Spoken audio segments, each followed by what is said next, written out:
Please like and subscribe my channel. آج صبح ہی سے وقفے سے طوفانی بارش کا سلسلہ جاری تھا۔ مدینہ اپنے کمرے میں بیٹھی ہوئی بارش تھم جانے کا انتظار کر رہی تھی۔ دوسری لڑکیوں کے برعکس اسے بارش میں کوئی دلچسپی نہیں تھی، بلکہ اسے بارش سے سخت نفرت تھی۔ اور اس کی یہ نفرت بے بنیاد نہیں تھی، اس کے پیچھے کوئی گہری وجہ چھپی ہوئی تھی۔ اس وقت مدینہ کمرے میں بالکل اکیلی تھی۔ بارش زور پکڑ چکی تھی۔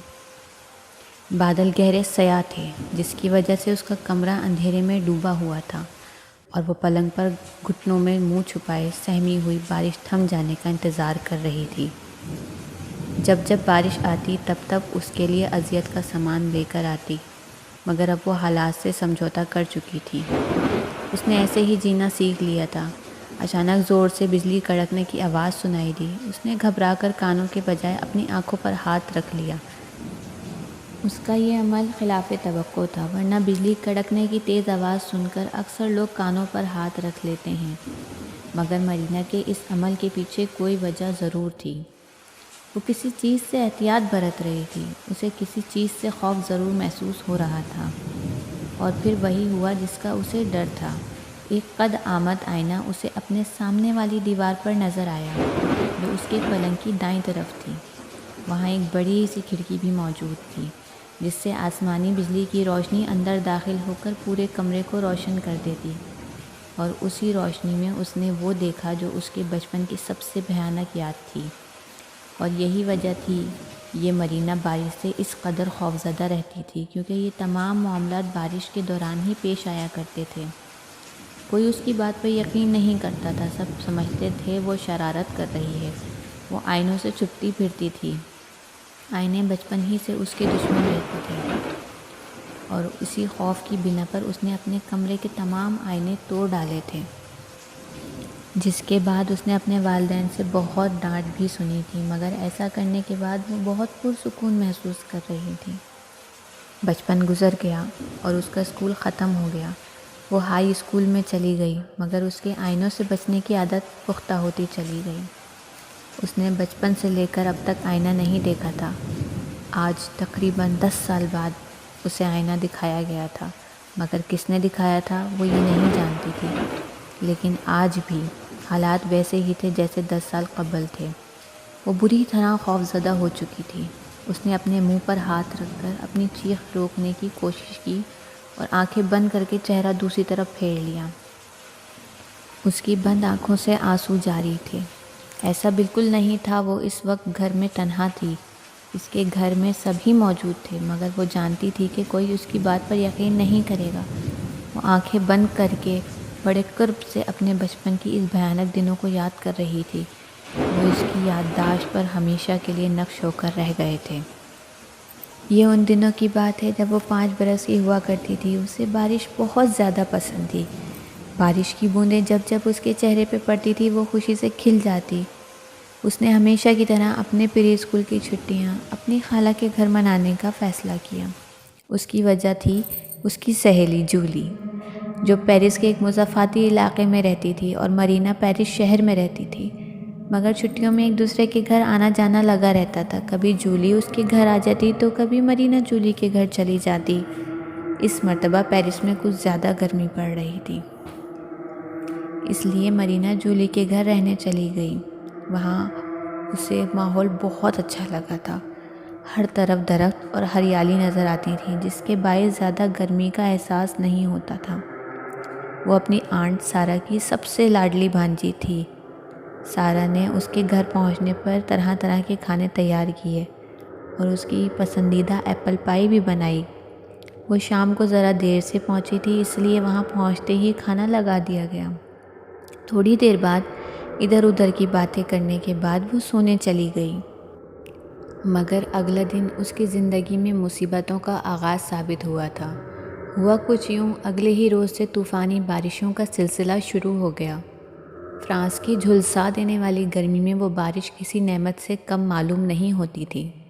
جب مدینہ اور جولی نے بارش برستی دیکھی تو باہر جانے کے لیے ان کا دل مچل گیا۔ مدینہ کو بارش بہت پسند تھی۔ اس کی آنٹ سارا جولی کو کبھی بھی باہر نہیں جانے دیتی اگر مرینا کی ضد نہ ہوتی۔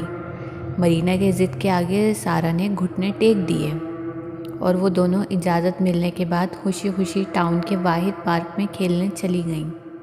جب مرینا جولی اور دوسرے بچوں کے ساتھ ٹاؤن کے واحد پارک میں بارش میں اچھل کود کر رہی تھی تو مرینا کو اپنے کان کے قریب کسی کی سرگوشی سنائی دی۔ مرینا، میرے ساتھ گھر چلو جلدی، میں تمہیں کچھ دکھانا چاہتا ہوں۔ یقین مانو کہ اس دنیا میں جتنی محبت میں تم سے کرتا ہوں کوئی نہیں کرتا۔ یہ جو سب تمہارے ساتھ کھیل رہے ہیں یہ تم سے بالکل محبت نہیں کرتے بلکہ تم سے نفرت کرتے ہیں۔ اس کی بات سن کر مرینا نے چونک کر ادھر ادھر دیکھا مگر وہاں کوئی دکھائی نہیں دے رہا تھا۔ مرینا اسے تلاش کر رہی تھی جو اس سے محبت کرنے کا بڑا دعوے دار بن رہا تھا۔ وہ اس بات کو اپنا وہم قرار دے دیتی اگر اس نے اس سے اتنی لمبی گفتگو نہ کی ہوتی۔ اگر اسے صرف اپنا نام سنائی دیا ہوتا تو وہ شاید اس پر کوئی توجہ نہیں دیتی۔ اس نے کچھ سوچ کر جولی اور دوسرے بچوں کو دیکھا۔ وہ کھیل کود میں اس قدر مگن تھے کہ ان کا دھیان مرینا کی طرف سے بالکل ہٹ گیا تھا۔ مرینا نے اپنا رین کوٹ جھاڑا اور اپنے لانگ بوٹ سے پانی کو ڈھکیلتی ہوئی گھر کی طرف بڑھ گئی۔ وہ گھر جاتے ہوئے مسلسل اس اجنبی شخص کے بارے میں سوچ رہی تھی جو اس کا دوست ہونے کا دعویٰ کر رہا تھا۔ وہ سوچ رہی تھی اس انسان کو ضرور دیکھنا چاہیے جو اس سے اس قدر محبت کرتا ہے۔ اس کی خالہ کا گھر پارک سے زیادہ فاصلے پر نہیں تھا، اس لیے اسے گھر پہنچنے میں زیادہ وقت نہیں لگا۔ اس نے گھر کے دروازے پر پہنچ کر دروازہ کھولا اور اندر داخل ہو گئی۔ پورا گھر اندھیرے میں ڈوبا ہوا تھا۔ شاید بجلی چلی گئی ہوگی کیونکہ یہ ایک مضافاتی علاقہ تھا، اس لیے بارشوں کے دوران یہاں اسی طرح بجلی چلی جایا کرتی تھی جو کئی دن تک ٹھیک نہ ہو پاتی تھی۔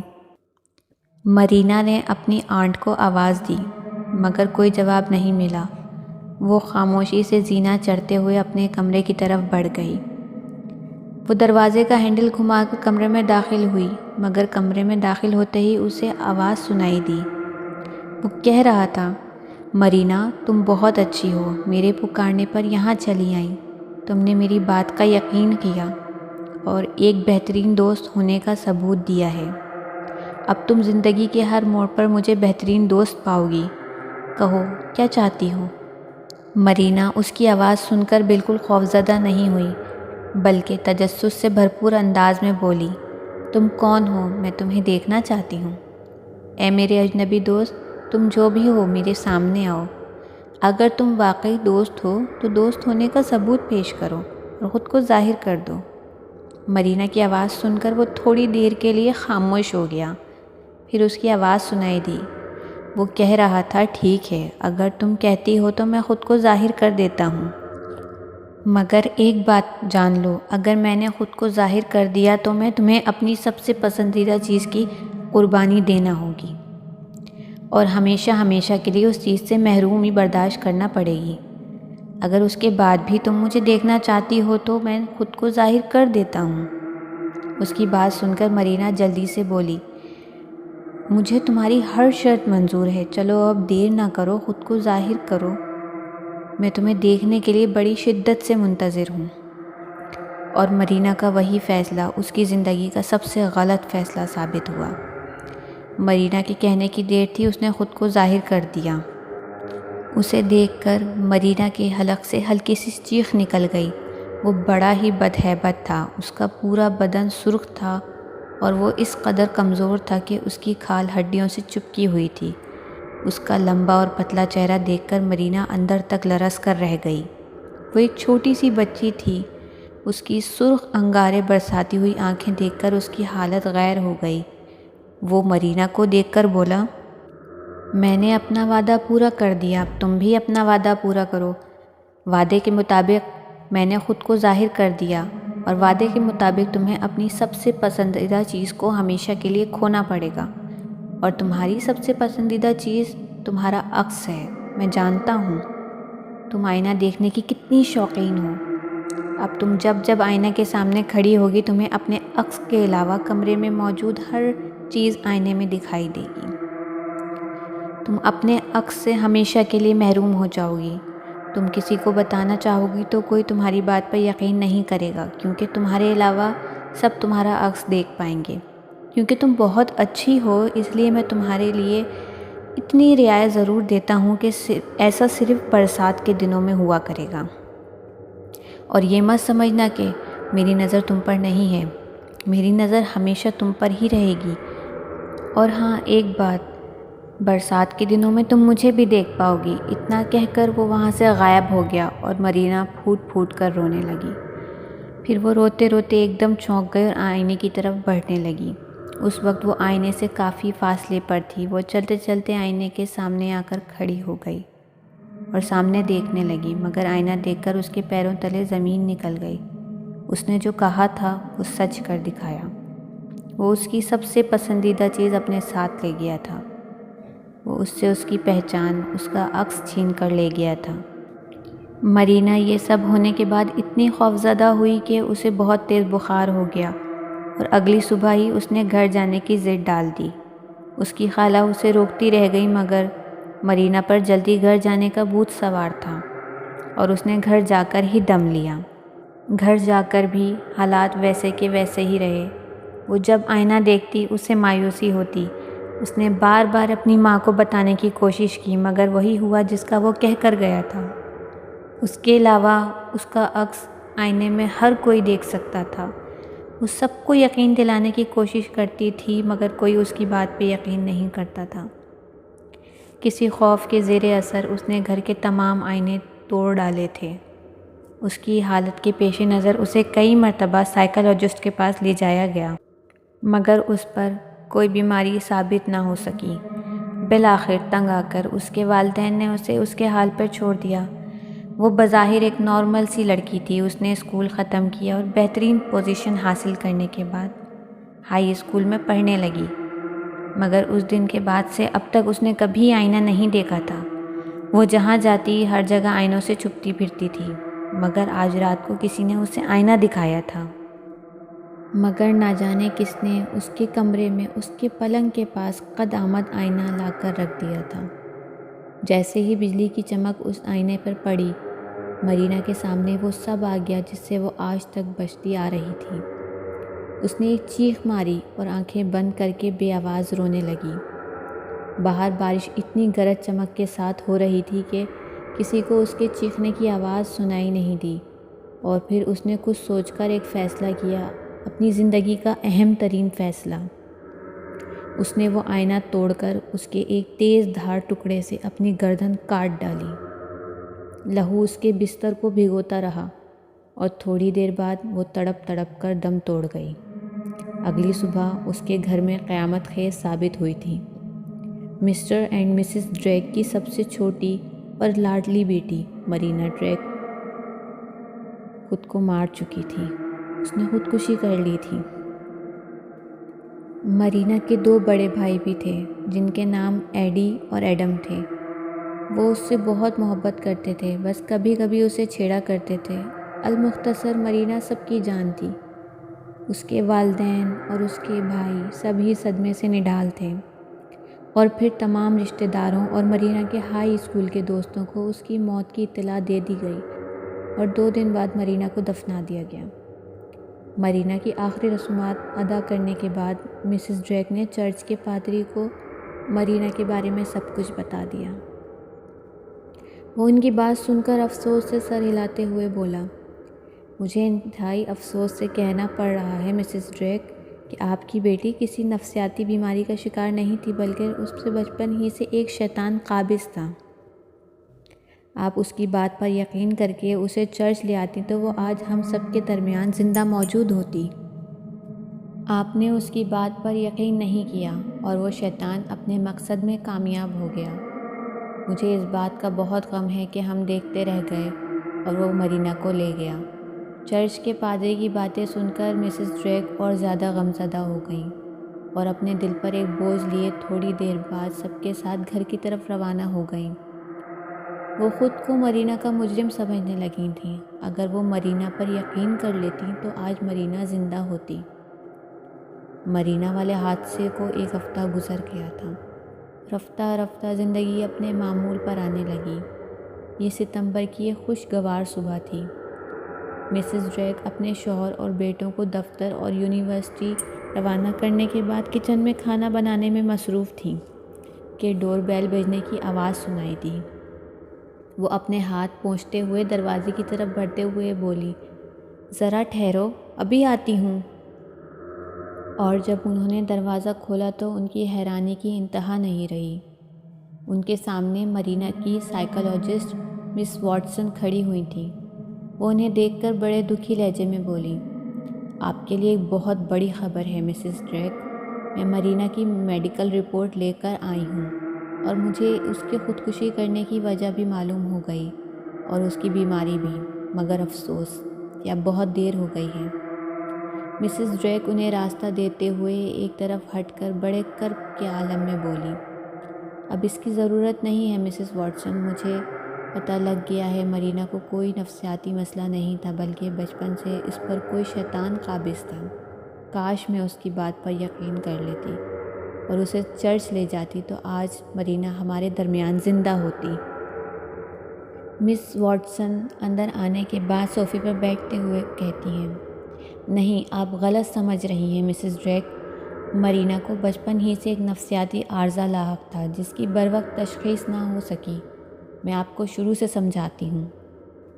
یہ اس دن کی بات ہے جب مرینا چھٹیاں منانے کے لیے اپنی خالہ کے گھر گئی تھی اور اسے وہاں پہنچتے پہنچتے رات ہو گئی تھی۔ اسے شروع ہی سے آئینے دیکھنے کا بہت شوق تھا، جس کی وجہ سے وہ اکثر آپ سے ڈانٹ سنتی۔ اس کی اس عادت سے سب ہی پریشان تھے مگر کوئی اسے کچھ کہہ نہیں پاتا۔ اس رات بھی کھانا کھانے کے بعد وہ اپنی خوابگاہ میں سونے کے لیے چلی گئی اور عادت کے مطابق آئینہ دیکھنے لگی، مگر جولی نے اسے ڈرانے کا پلان بنا لیا تھا۔ جولی اسے یہ کہہ کر ڈرانے لگی کہ آئینے میں کوئی بدرو رہتی ہے اور جو بھی آئینہ مستقل دیکھتا ہے وہ اس میں سما جاتی ہے۔ اس بات کی تائید آپ کی بہن سارہ نے بھی کی تھی۔ اس نے جولی کی بات کو بڑھا چڑھا کر یوں بیان کیا کہ جو مسلسل آئینہ دیکھتا رہتا ہے، آئینے میں رہنے والا شیطان اس کا عکس ہمیشہ ہمیشہ کے لیے چرا کر لے جاتا ہے، کیونکہ وہ بھی یہی چاہتی تھی کہ مرینا یہ آئینہ دیکھنے والی عجیب سی عادت چھوڑ دے، مگر ان کی باتوں کا اس پر بہت گہرا اثر پڑا۔ مرینا ایک بہت ہی حساس بچی تھی۔ وہ اگلے روز پارک میں کھیلتے ہوئے بھی انہی باتوں کے بارے میں سوچ رہی تھی۔ جولی نے جب مرینا کو اس طرح گمسم پایا تو اس نے اسے چھیڑنے کا ارادہ کر لیا اور پھر کسی سے کہہ کر اسے وہ سب سنایا گیا جو وہ اجنبی دوست کی طرف سے سنا جانے والا پیغام سمجھتی رہی۔ پھر جب وہ گھر روانہ ہو گئی تو جولی شارٹ کٹ لے کر مرینا سے پہلے ہی گھر پہنچ گئی، اور پھر جب مرینا اپنے کمرے میں داخل ہوئی تو جولی نے پھر وہی سب دہرایا، اور جب خود کو ظاہر کرنے کی بات ہوئی تو اس سے پہلے جولی کچھ کرتی خود بخود بجلی کی چمک سے کمرہ روشن ہو گیا اور وہ روشنی آئینے پر بھی پڑی۔ اس وقت خدا جانے مرینا نے اس آئینے میں کیا دیکھا، وہ بری طرح خوفزدہ ہو گئی، اور جب مرینا نے دوبارہ آئینہ دیکھا تو اس کے ذہن میں اپنی خالہ اور کزن کی باتوں کا اتنا گہرا اثر تھا کہ اسے اپنا عکس ہی نہیں دکھائی دیا، اور وہی خوف اس کے ذہن میں جڑ پکڑتا چلا گیا۔ جس رات اس نے خودکشی کی تھی اس رات اس کے کمرے میں آئینہ رکھنا ہم سب کی سب سے بڑی غلطی تھی۔ اس رات بھی جب بجلی چمکی ہوگی تو وہ آئینہ دیکھ کر ڈر گئی ہوگی اور اس نے خوفزدہ ہو کر وہ آئینہ توڑ کر اپنی ہی گردن کاٹ لی۔ کاش ہم اس کی بیماری کی شدت سمجھ پاتے تو آج وہ ہم سب کے درمیان زندہ ہوتی۔ مس واٹسن کا انکشاف سن کر مسز ڈریک بری طرح چکرا کر رہ گئیں۔ انہیں سمجھ نہیں آ رہا تھا در حقیقت مرینا کے ساتھ ہوا کیا ہے۔ وہ سمجھ نہیں پا رہی تھی کہ پادری کی بات پر یقین کیا جائے یا مس واٹسن کی۔ پھر وہ ایک دم سے چونک کر بولی، مگر آپ کو یہ سب کیسے پتہ لگا؟ یہ سب جولی اور سارہ کی نادانی کا نتیجہ ہے۔ آپ کو یہ سب کس نے بتایا مس واٹسن؟ مجھے یہ سب مرینا کی موت کے بعد جولی اور سارہ نے خود بتایا ہے۔ ان کا کہنا تھا وہ چاہتی تھی کہ مرینا مسلسل آئینہ دیکھنے والی عجیب سی عادت چھوڑ دے، مگر وہ نہیں جانتی تھی کہ ان کی باتوں کا مرینا کے ذہن پر اتنا گہرا اثر پڑے گا کہ اس کی جان ہی چلی جائے گی۔ وہ دونوں اپنے کیے پر بہت شرمندہ تھیں۔ مجھے افسوس ہے، ہم نے اسے سمجھنے میں بہت دیر کر دی مسز ڈریک، اب میں چلتی ہوں۔ یہ کہہ کر مس واٹسن وہاں سے اٹھ کر جانے لگیں۔ مسز ڈریک نے انہیں رخصت کر کے دروازہ بند کر دیا اور واپسی کے لیے پلٹ گئیں۔ اسی وقت بجلی چلی گئی اور مسز ڈریک کو اپنے کان کے پاس مرینا کی سرگوشی سنائی دی۔ موم، کیا آپ مجھے دیکھنا چاہتی ہیں؟ اگر آپ مجھے دیکھنا چاہتی ہیں تو آپ کو اپنی سب سے قیمتی چیز کی قربانی دینا ہوگی اور ہمیشہ ہمیشہ کے لیے اسے کھونا ہوگا۔ اسی وقت بجلی چمکی اور راہداری کے آئینے پر مرینا کا عکس نظر آ کر غائب ہو گیا۔ اس آئینے پر خون کے قطرے تیزی سے ٹپکنے لگے تھے۔ اگلی صبح مسز ڈریک کے ساتھ مرینا کے سائیکالوجسٹ مس واٹسن کے کیبن میں موجود تھے۔ وہ ان کا چیک اپ کرنے کے بعد افسوس سے سر ہلاتے ہوئے کہہ رہی تھیں، مجھے انتہائی افسوس کے ساتھ کہنا پڑ رہا ہے مسٹر ڈریک کہ آپ کی وائف مرینا کی طرح اسی ذہنی عارضے کا شکار ہو چکی ہیں جس کے باعث مرینا نے اپنی جان لی تھی۔